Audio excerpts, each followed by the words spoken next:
Today, October 22, is a very significant day in the history of our beginnings.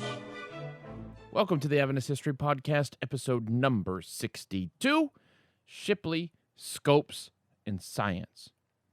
Last time, we introduced George McCready Price, Adventist professor and armchair geologist extraordinaire. Price was the first Adventist to really embody the struggle of maintaining faith in this modern world. He was among the first Christians to see the thread of Darwinian evolution to creation theology and the Sabbath, and that earned him some credibility. Unfortunately for Price, most creationists today are hesitant to give him his due because, well, he's an Adventist, or was an Adventist, and Adventists are weird. So let's move on and follow the 5 men who were told to go to the train station in San Francisco to pick someone up. This was a routine trip, but it usually didn't take 5 people. The 5 consisted of a Presbyterian pastor, a local newspaper editor, and some others. And when the day came, 4 of the 5 said they were too busy, and so the task fell on 30-year-old Alonzo Baker. He was young and less important, so if anybody was going to make time to pick someone up from the station, it would be Alonzo Baker. Isn't it heartwarming to realize that in 100 years, people still hate going to pick somebody up at the train station or the airport? Yeah, we still don't like doing that. Anyway, so it was Alonzo Baker's turn. He's the young guy. He's got to go do the chore that nobody else wants to do. He was an associate editor at Signs of the Times, and his biggest claim to fame so far, other than a trip to Europe, had been being embarrassed in front of the whole church by John Loughborough when he was 15. Seriously, Loughborough just kind of calls him out in front of everybody for not paying attention. Anyways, abandoned by the others, Baker had to borrow someone's car in order to make it into town. And so arriving at the train station, he was about to have what he considered to be the most important day of his life, at least one of them. He was picking up, you see, William Jennings Bryan.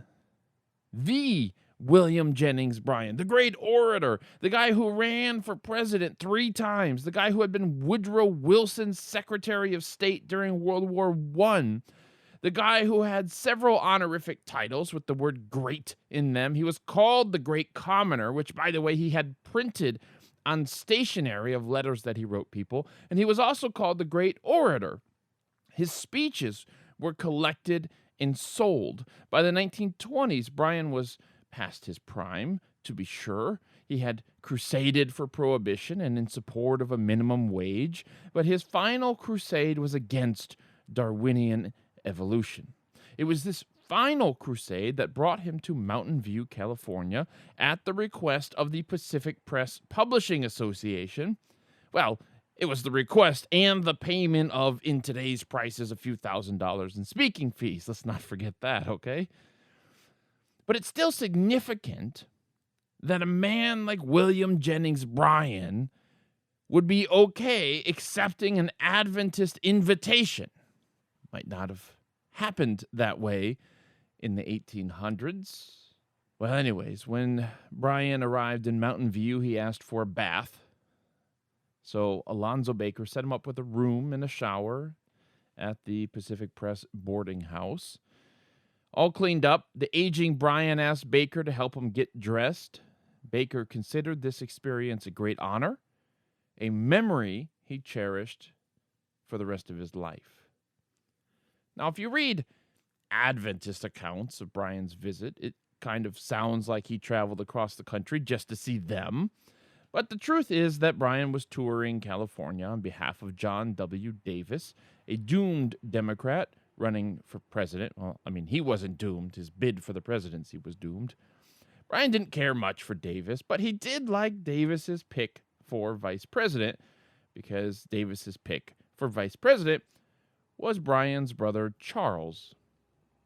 In attendance at the speech was the former Senator James D. Fallon, best known today for his campaign slogan, "Keep California White."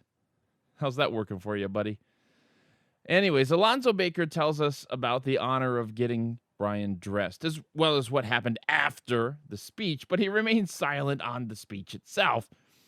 Maybe because it was easy enough to pick up a newspaper and read about it if you want to know what Bryan said, but perhaps also because his speech was a mixture of anti-evolution religion and party politics, right? This was a campaign tour, after all. And this mixture of religion and politics would probably have horrified the first generations of Adventists.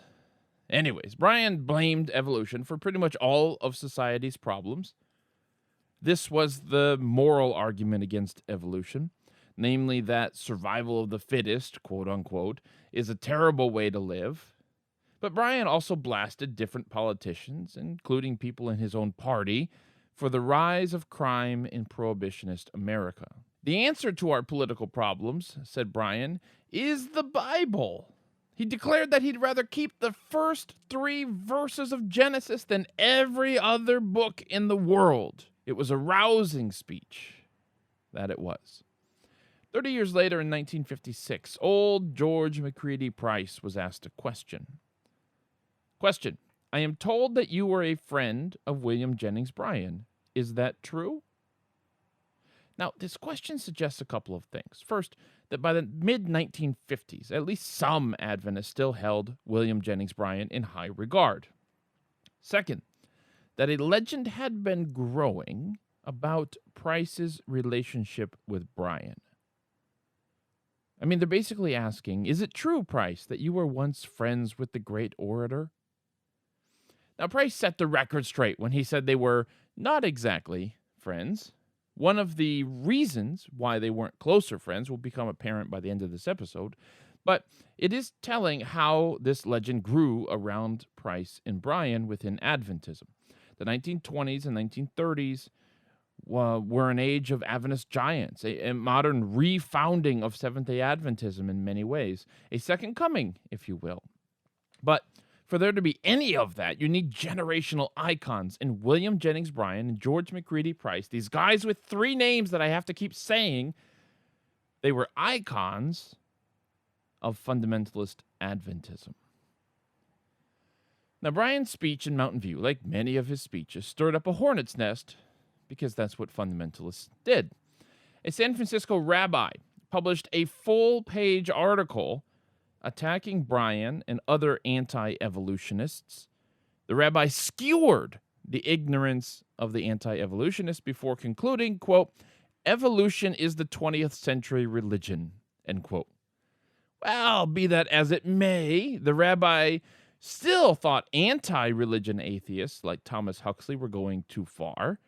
The path forward, he believed, was between the fundamentalists and the atheists. Now, one of those anti-religion atheists had been stirred up by Bryan's stop in Mountain View, and his name was Maynard Shipley.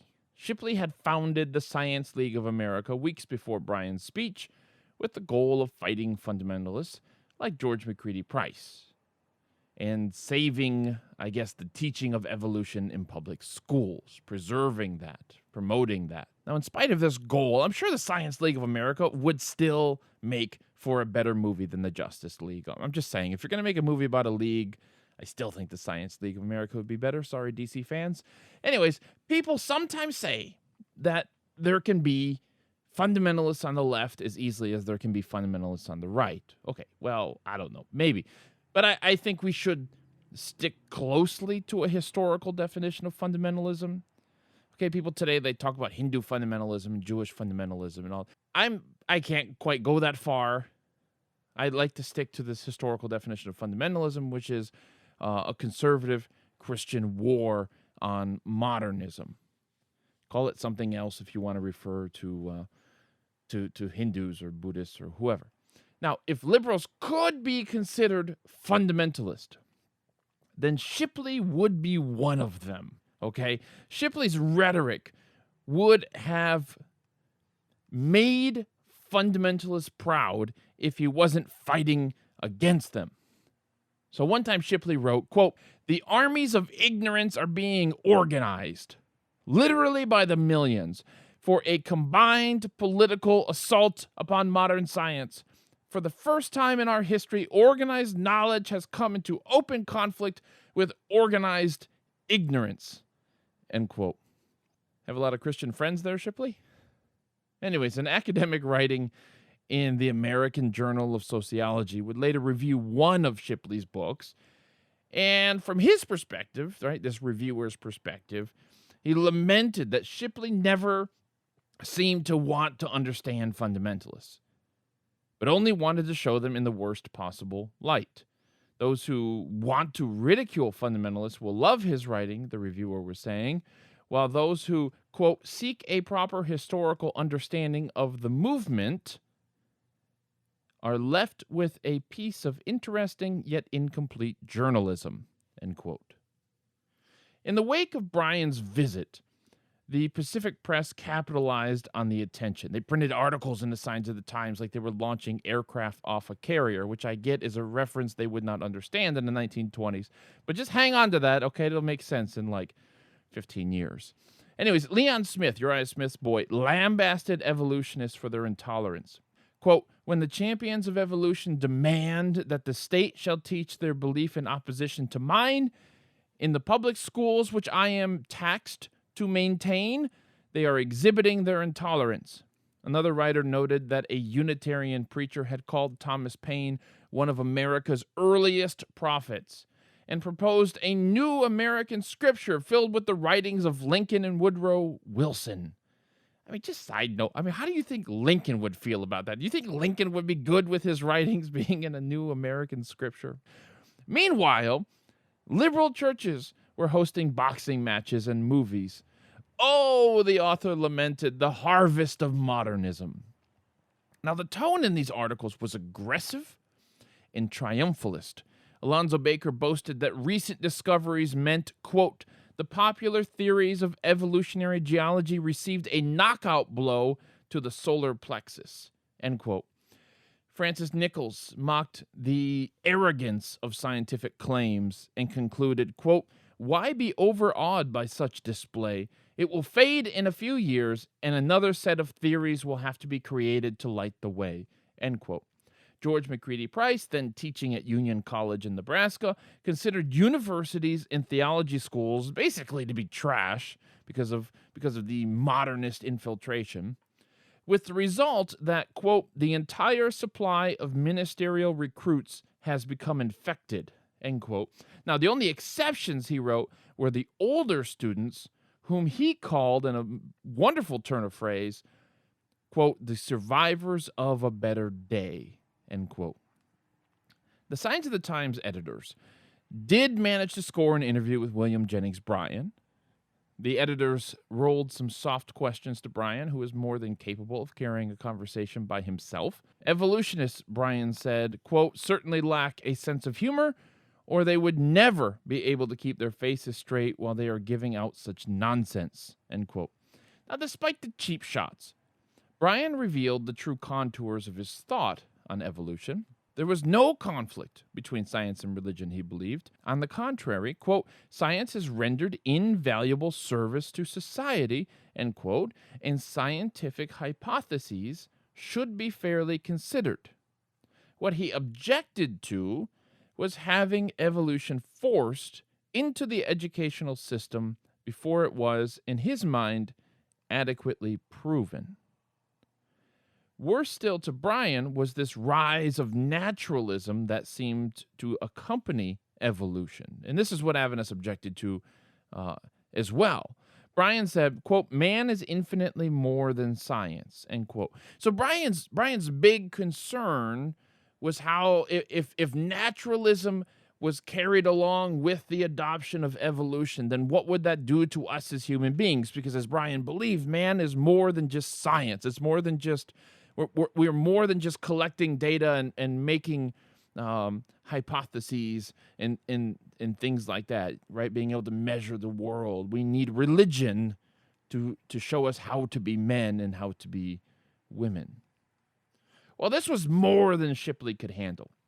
Okay, Bryan Bryan didn't really debate, and otherwise he had left town. So Shipley called the Signs of the Times office to challenge the editors to a debate in San Francisco. Now, Oscar Tate, there at the Pacific Press, was reluctant, but he did agree to send Francis Nichols and Alonzo Baker. These were heady days for Adventists, brimming with confidence, eager to seize the cultural moment, right? Like these are Adventists who believe that evolution was receiving its knockout blow, that the science that George McCready Price and others were doing was exposing evolution, right? That evolution couldn't last a few more years at this rate. They were eager to seize the cultural moment. One General Conference leader whined that Adventists in the pews weren't worked up enough about evolution. Quote, "It is a fact that about the time an issue of supreme importance is ready to die out, we come to life. We should strike while the iron is hot," end quote. Regarding the impending Scopes trial, which we'll talk about in a minute, this GC leader proclaimed that, quote, "Not one of our 2,300 churches in North America should let this opportunity slip by," end quote. Opportunism has always been an Adventist specialty. If the Pope sneezes, Adventists will come out with a special book to give out. But hey, being a minority faith with a zeal to convert the world is a lot like being the youngest kid in a big family, okay? You got to speak loud and often to be heard half as much as everybody else.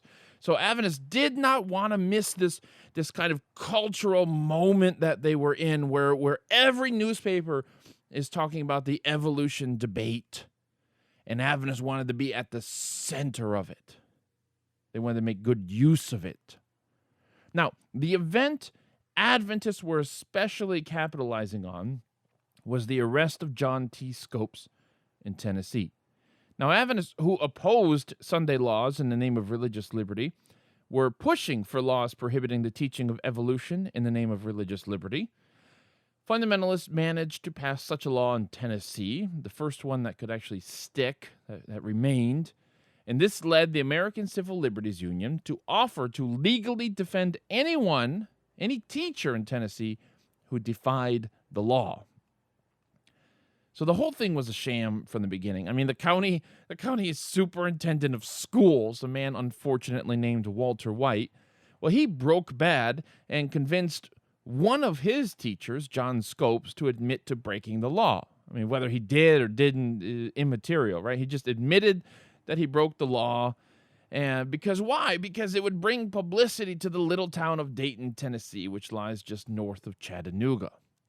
I mean, Scopes even asked his students, he coached them on how to testify against him, all to test this new law. The superintendent conspired with a local lawyer who ended up joining the prosecution. So the lawyer agreed. Lawyer joined the prosecution. Of course, superintendent was in sympathy with the defense, and they worked together to make this thing happen. It was a cultural battle more than a legal trial. William Jennings Bryan, of course, joins the prosecution, even though he wasn't leading it, and he begged famous anti-evolutionists to come and testify. Okay, so honestly, when the former Secretary of State joins a trial, it's going to bring publicity, and he knew that's what he was bringing to the table. He was bringing publicity, bringing a spotlight. H.L. Mencken, the famed Baltimore journalist, he has an acerbic wit. He showed up to this sleepy southern town as well. The place was just packed with people. Some were observing that it's like representatives of every single newspaper were present here in Dayton, Tennessee. It was primetime American drama, which the rest of the world did not understand at all why Americans would be worked up about this. But it was primetime American drama. And while Americans eagerly waited for it to premiere, they could enjoy the pregame show, which was unfolding in San Francisco. Now, this debate with Shipley was never about winning an argument with a few men in San Francisco, okay? As much as the Scopes trial, it was about winning a public debate. It was a campaign rally. So Nichols and Baker had planned another anti-evolution article campaign that was going to last 6 months.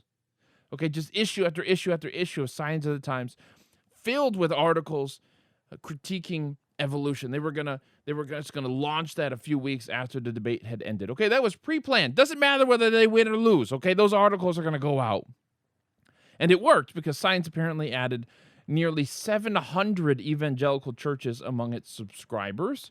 Churches who never would have subscribed to hear more about the Sabbath or the sanctuary doctrine, but to learn how to combat evolution. That's what they wanted.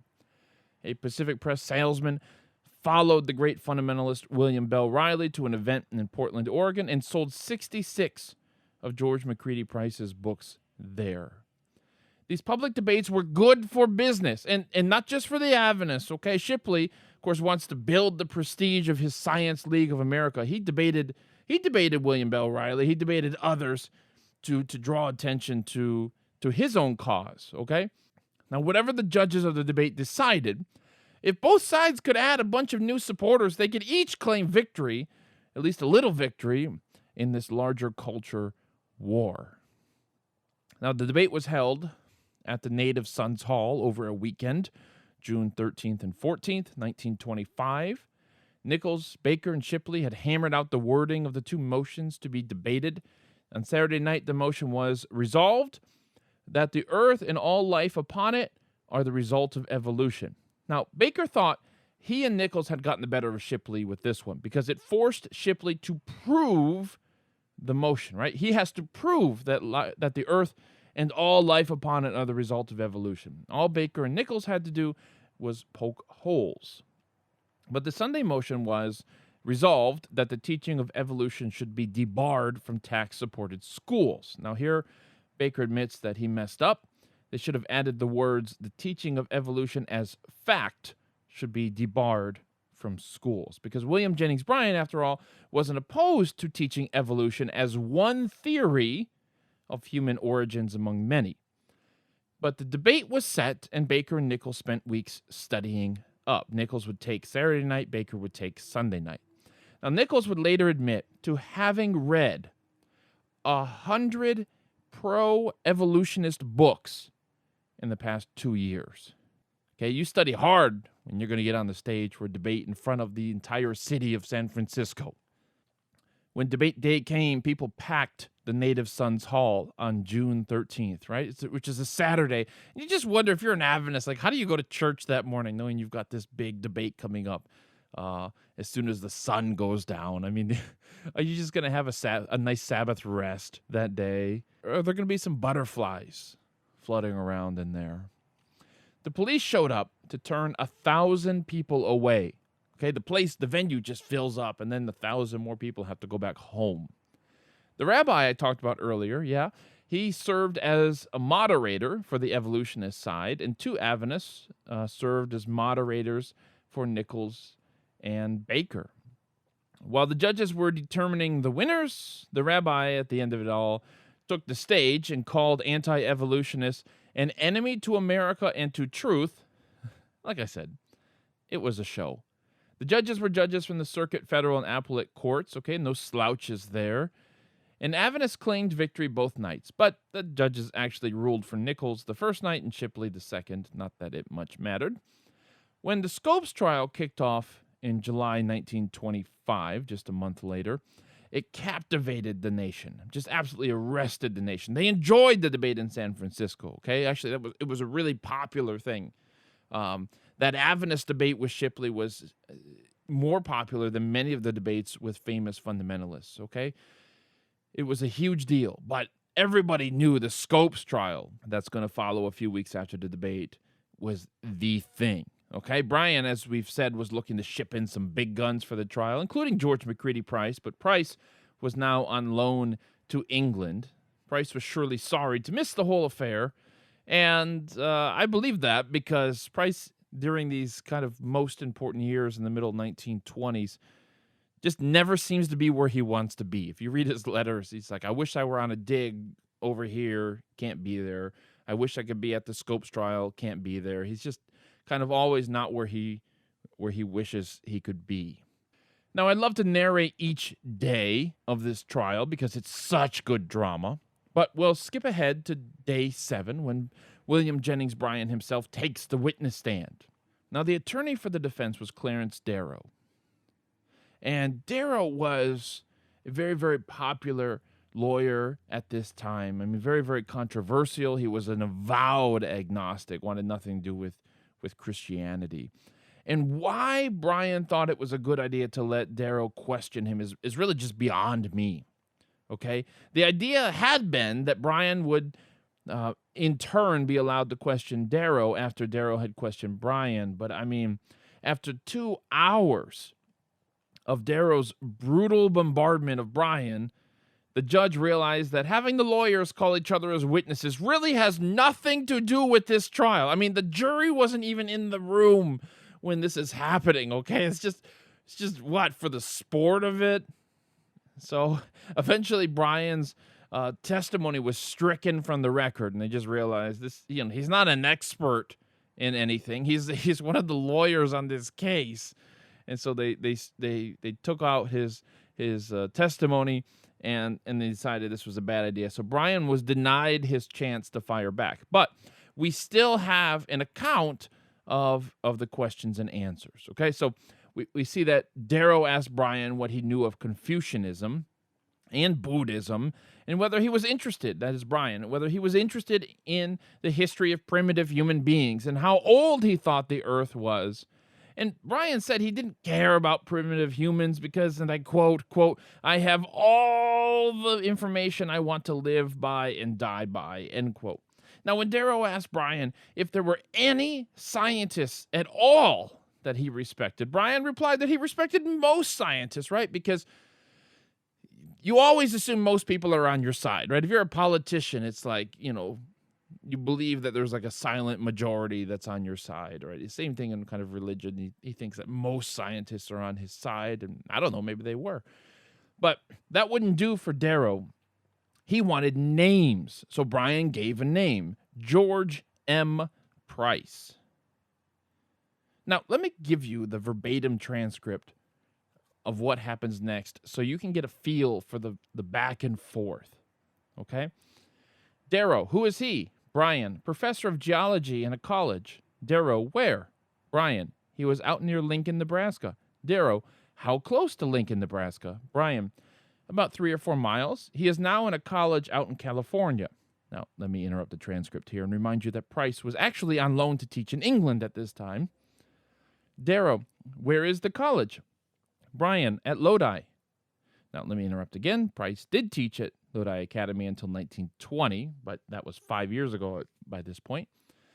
Darrow, that is a small college? And then Darrow and Bryan they argue about the size of the college and whether the size of the college matters as far as the prestige of the professor's ideas. And then Darrow just starts over. Darrow, you mentioned Price because he is the only human being in the world, so far as you know, that signs his name as a geologist that believes like you do. Now, in response, Bryan says, no, there's another scientist who believes like me too, George Frederick Wright. But Wright had died 4 years earlier, by the way. Darrow then played his hand when he explained. He has quoted a man that every scientist in this country knows is a mountebank and a pretender and not a geologist at all. Well, so tell us how you really feel about Price there, Darrow. Darrow pummeled Bryan. He asked questions like, do you know anything about where Price teaches? Do you know where Price... do you know when Price wrote his books? How old Price's information is? Do you know where Price was trained? Do you know any geologists in the world who accept Price as a geologist? How old does Price say the Earth is? And Bryan didn't know the answer to any of these questions. I mean, it's not like you show up as the lawyer. You don't show up as the witness. You don't just bring all of Price's books with you and have study them in preparation to answer these questions. And Bryan pointed that out. So Darrow dug deeper. Darrow, do you think the earth was made in 6 days? Bryan, not 6 days of 24 hours. Darrow, doesn't it say so? Meaning the Bible. Bryan, no, sir. No, sir. It turns out that when push came to shove, William Jennings Bryan didn't believe the earth was created in 6 24-hour days, like Adventists believed, like Price believed. Many of the fundamentalists didn't. And sure, they were against evolution, but being against evolution is not the same thing as being for creation, particularly this kind of creation, this creationism of creation in 6 24-hour days, okay? So being against evolution does not mean you're for creation. And this is one of the major reasons why Price would never be close friends with somebody like Bryan or many of the other fundamentalist leaders. Adventists were frustrated with fundamentalists almost as much as the evolutionists because they just didn't seem to get the point of why believing in this kind of creation was important.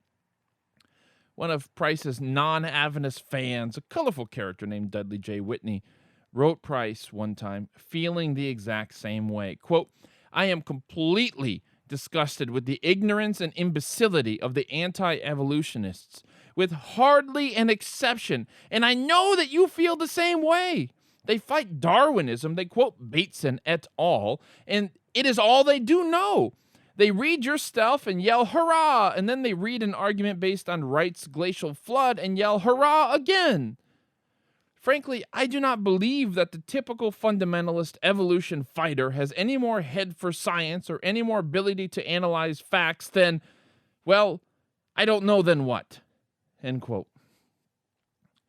Price would always be miffed that Bryan had denied a belief in creationism at the height of the trial. It was to him a loss of nerve, a failure to stand firm. But the truth is that while Adventists shared fundamentalist convictions about the need to fight evolution, they never managed to convince fundamentalists of the importance of creationism. And while Bryan and his fundamentalists achieved a small symbolic victory with the Scopes trial, I mean, it was clear that Scopes was guilty from the outset. I mean, that was the whole point. The trial nevertheless marked the peak of fundamentalist popularity in America. You can only ring the alarm so long before people get tired of the noise. And after the trial, Bryan went to a local Methodist church in Dayton. Bryan had a big lunch, called one of the local lawyers who had been helping him with the prosecution, or I should say that he had been helping with the prosecution on the Scopes case. He wanted to send the lawyer a few copies of a speech he had written, probably as a thank you. And toward the end of the phone call, didn't last very long, but toward the end of the phone call, Bryan said he didn't feel terribly well after that lunch. Something isn't sitting right with him. The lawyer asked if he needed a doctor. "I'll send one over right away."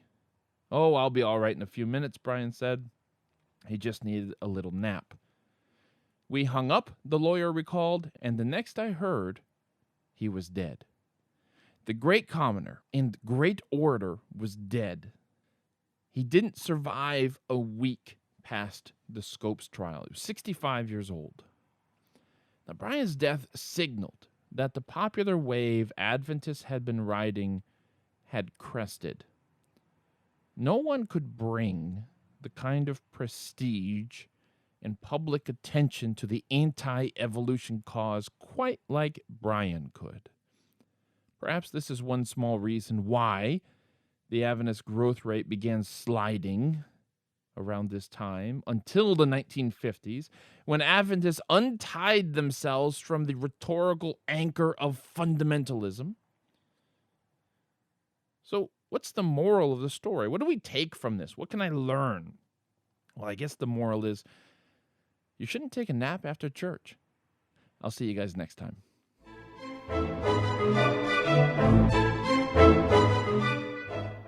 This episode of the Adventist History Podcast is sponsored by The Haystack. The Haystack is a voice for young adults in the Seventh-day Adventist Church that produces articles, music reviews, videos, and more, and it's all really cool. So to check them out, go to thehaystack.org. The Haystack, Life, Culture, Theology, and Dragons.